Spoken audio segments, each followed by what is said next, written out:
There were pharaohs of Egypt from many places, and then at a point there were pharaohs of Egypt from outside Egypt. For example, from the first dynasty, and that's what we call the king Pharaoh. When Nama defeated King Nama defeated King Scorpion. From that time, the king of the United Land, the United Egypt, was called Pharaoh. At certain time, they didn't call him king. Now, from that time to the last king of Egypt, which was not even a king, it was a queen. So from Nama until the last monarch, which was Cleopatra the seventh, the daughter of Ptolemy the 12th. You see what I did there last? You can't just say Cleopatra. You got to say which one, because there were 7 Cleopatra and 15 Ptolemies. And the one that people most speak about is Cleopatra the 7th, the daughter of Ptolemy the 12th. Now, from the first dynasty to the end of the 12th dynasty, you have nothing but African pharaohs. Pharaohs who came from what was called then Waset. The Greeks had come and changed that to Thebes. Today the Arabs call it Luxor. Then you have from different parts along the Nile and even in Thanis and so forth. In the 12th, the destruction of the 13th dynasty was by a foreign people called the Hyksos. People coming from Asia around the tributary, a little rivulet that connected to the Tigris and Euphrates. They also called themselves shepherd kings. They came with a leader by the name of Salatus. They penetrated Egypt from the coast, the Great Sea, which was now called the Mediterranean, all the way before in the north to a place called Abyss, where they established their capital. That's still in the delta. It is not even as far south as modern day Cairo. They were repulsed in the 7th dynasty by southern pharaoh by the name, a southern king by the name of Amus, A-H-M-U-S-C. Amus was killed during that battle and was succeeded by his son Thutmose first. Thutmose first was replaced by his daughter, who took the throne from her little brother, who was supposed to be legally it, but she was a woman where he was a boy. She became the only woman king in the world. She gave herself the title Queen King, wore a beard, put on a false beard like a man, put on men's clothing. Her name was Makare Hatshepsut.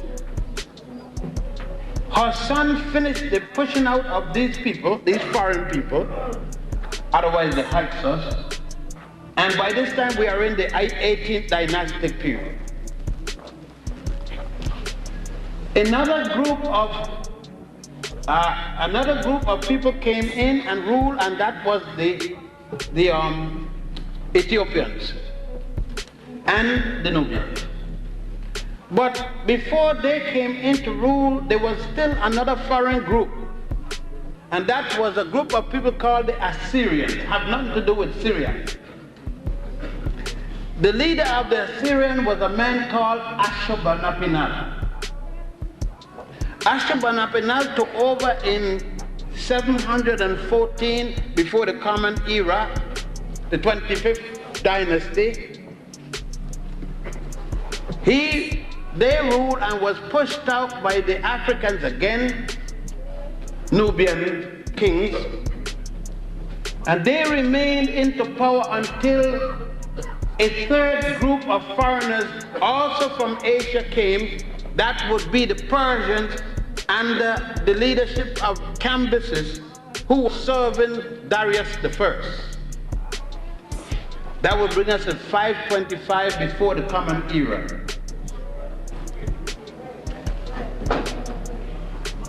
The first group of Europeans are to come as conquerors.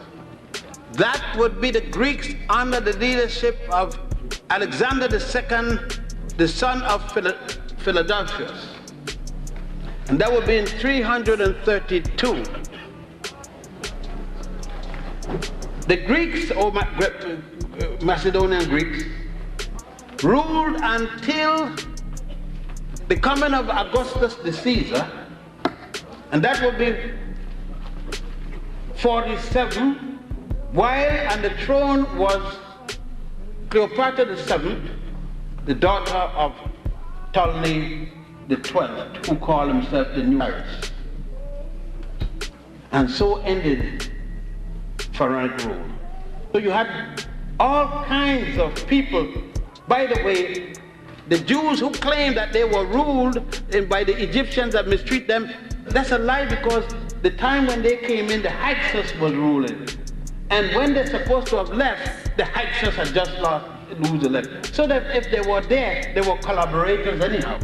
Yeah. And were kicked out at a particular time. But there's no mention of such in any Egyptian writing or any other writing of the nations around the area.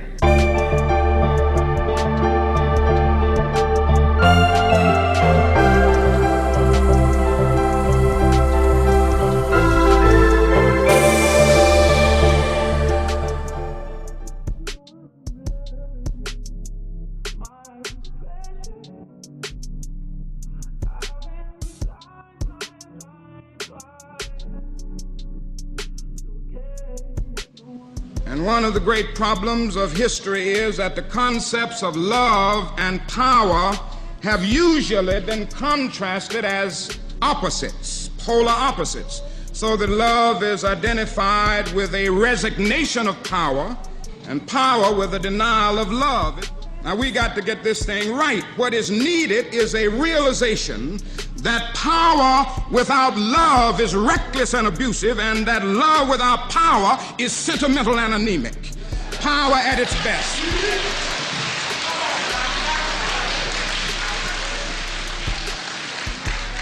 Power at its best is love, implementing the demands of justice, and justice at its best is love correcting everything that stands against love.